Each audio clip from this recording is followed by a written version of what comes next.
IPL 2024 لوبې ښه په خوند روانې دي. نږدې په هر مجلس کې په اړه خبرې او بحثونه کېږي. RCB داسې ده، KKR داسې وکړه، ممبئی انډینز هغسې سوه. ښه، کله مو فکر کړی دی چې د IPL د لوبډلو نومونه څه معنا لري؟ که نه وي درته معلوم، زه یې په دې ویډیو کې درته وایم. سلامونه مې ومنئ، زه محمد آصف پاڅون یم. راځئ چې راپیل کړو. چنای سوپر کینګز یا CSK. چنای د هند یو ایالت دی او کینګز په انګلیسي کې د شاهانو معنا ورکوي. چنای سوپر کینګز معنا چنای غوره شاهان. ډیلی کاپیټلز یا DC. ډیلی د هند پلازمینه ده او کاپیټلز په انګلیسي کې پایتخت یا پلازمینه ته ویل کېږي.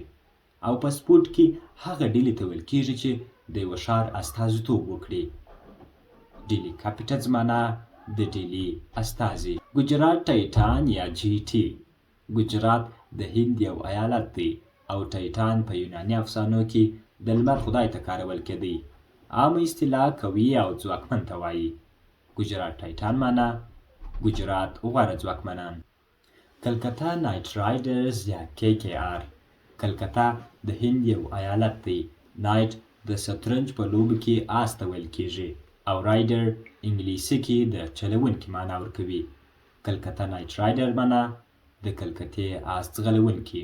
لکنو سوپر جاینټ یا LSG.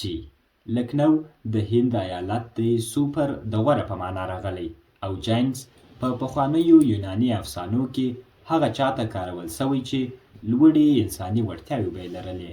هغه مخلوق ته هم ویل کېږي چې ډېر ځواکمن وي. لکنو سوپر جاینټس معنا لکنو غوره ځواکمنان. ممبئی انډینز یا MI. ممبئی د هند یو ستر تجارتي ښار دی او انډینز په انګلیسي کې د هندوستان اوسیدونکو ته کارول کېږي. ممبئی انډینز معنا ممبئی هندوستانیان. پنجاب کینګز یا PBKS. پنجاب د هند ایالت دی او کینګز انګلیسي کې شاهانو یا پادشاهان ته ویل کېږي. پنجاب کینګز معنا پنجاب شاهان. راجستان رویالز یا RR. راجستان د هند ایالت دی او رویال د درنښت، وقار او برترۍ په معنا راځي. په سپورټ کې ممکن د غوره په معنا کارول مناسب وي. راجستان رویالز معنا د راجستان غوره. رویال چیلنجرز بنګلور یا RCB. رویال د غوره په معنا اخلو او چیلنجرز د ننګونکو مطلب ورکوي او بنګلور هم د هند یو ایالت دی.